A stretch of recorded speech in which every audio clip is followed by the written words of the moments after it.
Welcome to True Crime Hidden Files. Today, we dive into a chilling tale of betrayal and obsession that shattered the quiet suburb of Maplewood.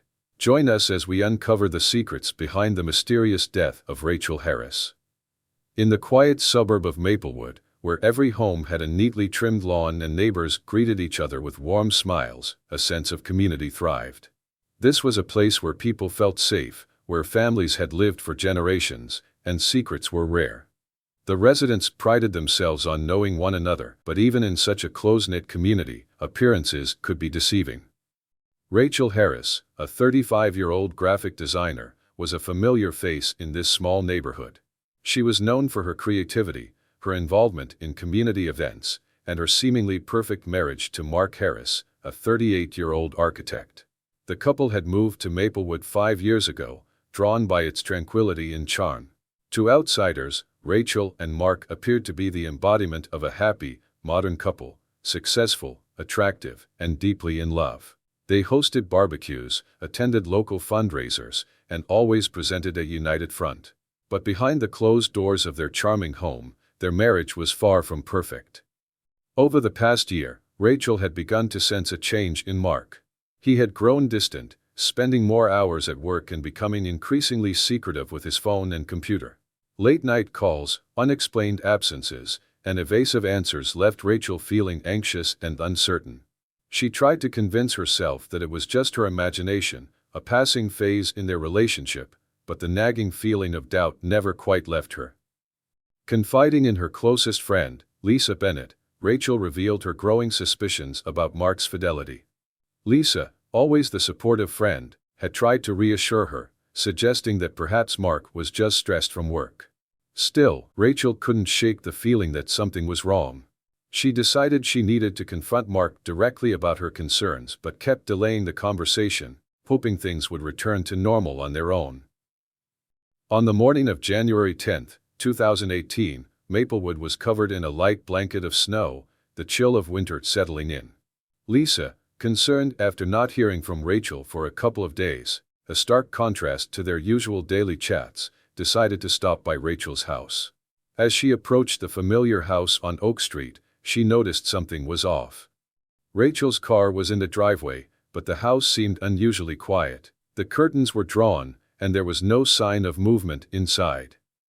Lisa's unease grew as she knocked on the door and received no response. Her heart raced as she noticed the door was slightly ajar, something Rachel would never allow. Cautiously, she pushed it open and stepped inside, calling out for Rachel, her voice echoing through the silent house. She took a few steps into the living room, and that's when she saw it, Rachel lying on the floor, motionless, a dark pool of blood surrounding her head. A wave of shock and horror washed over Lisa. Her knees buckled, and she grabbed onto the doorframe for support. The sight of her best friend, so full of life just days ago, now lying lifeless on the cold hardwood floor, was too much to comprehend. Her hands shook as she pulled out her phone to call emergency services, her mind racing with fear and disbelief. The operator's voice was a distant sound as Lisa tried to describe the scene, her words barely forming between her sobs. The minutes that followed felt like an eternity. Lisa could hear the sirens wailing in the distance, drawing closer, yet time seemed to stand still. Neighbors began to gather outside, their faces etched with confusion and concern as they whispered amongst themselves, trying to piece together what could have happened to Rachel. The community, once so peaceful and predictable, was now overshadowed by a grim sense of foreboding.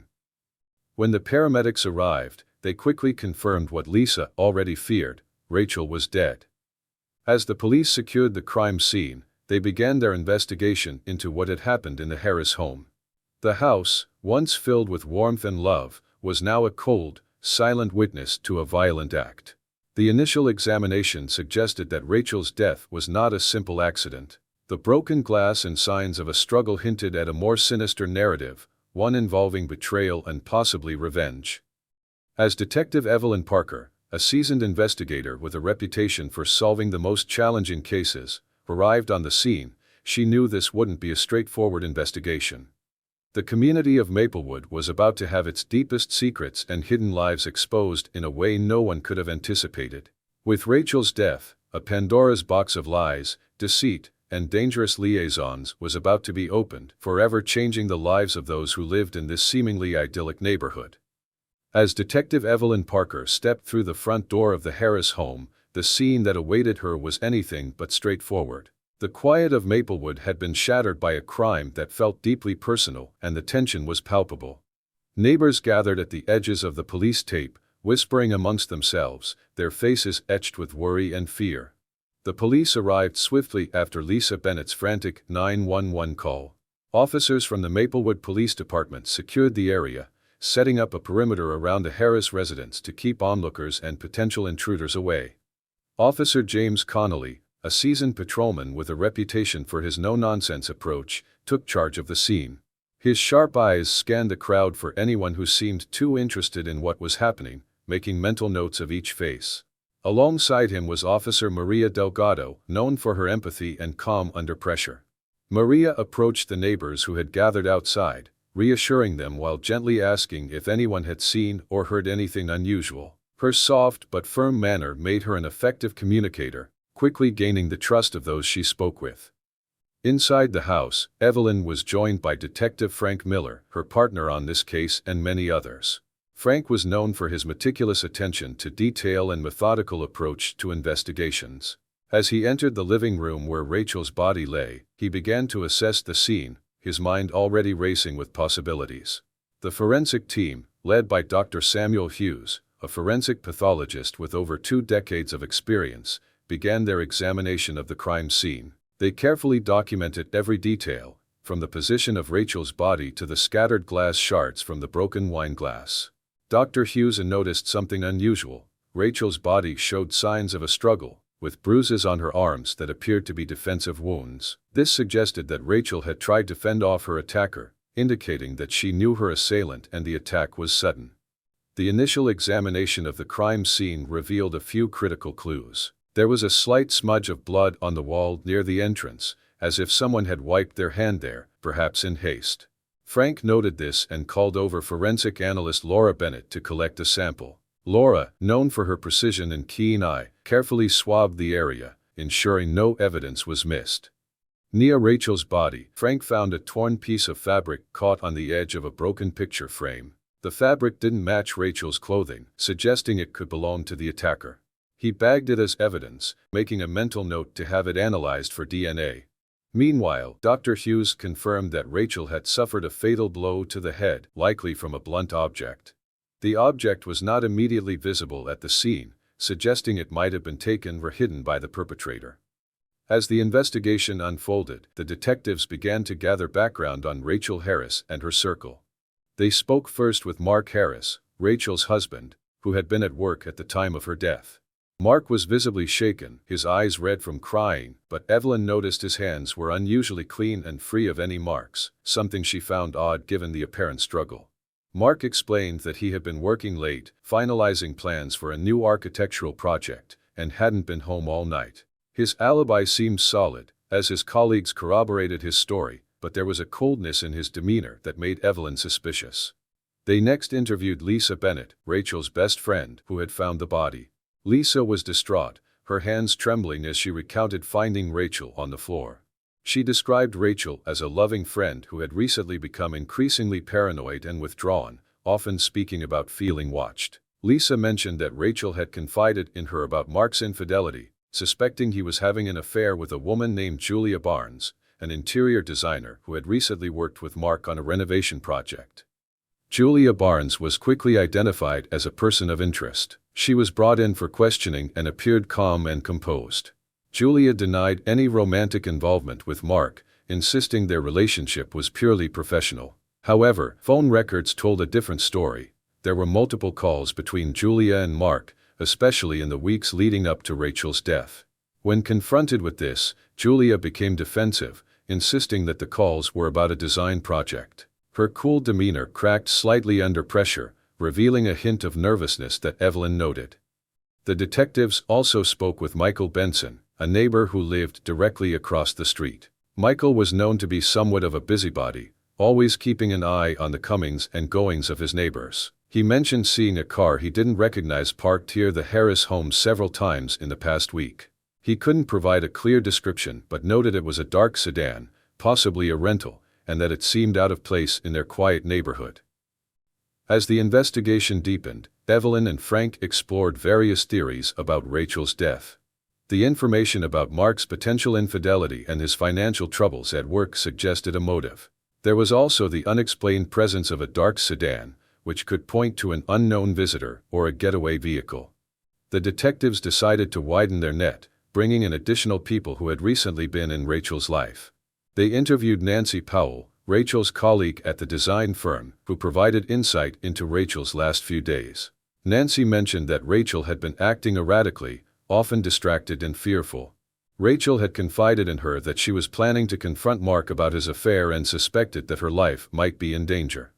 This revelation made Evelyn and Frank consider the possibility that Rachel had been preparing to leave Mark, which could have triggered a desperate reaction. The detectives then turned their attention to Greg Thompson, a handyman who had worked on and off for the Harris family over the years. Greg had a criminal record for assault and had recently been seen arguing with Rachel over unpaid work. When questioned, Greg appeared nervous and avoided eye contact. He claimed he had no idea Rachel was dead and insisted he had no reason to harm her. However, his alibi was shaky. He said he was home alone watching TV, but no one could confirm his story. As more suspects came under the spotlight, several red herrings emerged that complicated the investigation. One such lead was Patricia Williams, a neighbor who claimed to have seen Rachel arguing with a mysterious man on her porch a few days before her death. Patricia was known in the community for her dramatic flair and tendency to embellish, but Evelyn and Frank had to consider her statement seriously. They tracked down the mysterious man, who turned out to be Daniel Blake, a debt collector. He had visited Rachel to discuss a delinquent account related to an old credit card debt. Daniel provided receipts and call logs confirming his visit was purely professional, clearing him as a suspect. However, Patricia's overblown account wasted precious time and resources, highlighting how easily the investigation could be led astray by unreliable witnesses. Another false lead involved a local teenager, Jake Sanders, who had a history of vandalism and minor theft. A neighbor reported seeing Jake near the Harris house on the night of the murder, leading the detectives to bring him in for questioning. Jake was evasive at first, but it soon became clear he had been breaking into cars in the neighborhood and had nothing to do with Rachel's death. His fear of getting caught for the break-ins had made him act suspiciously, but he was ultimately just a kid trying to avoid trouble. As the days passed, Evelyn and Frank grew more determined to solve the case. The puzzle pieces were slowly starting to come together, but they still lacked the one crucial piece that would make the picture clear. They continued to interview witnesses, re-examined evidence, and explored every possible lead.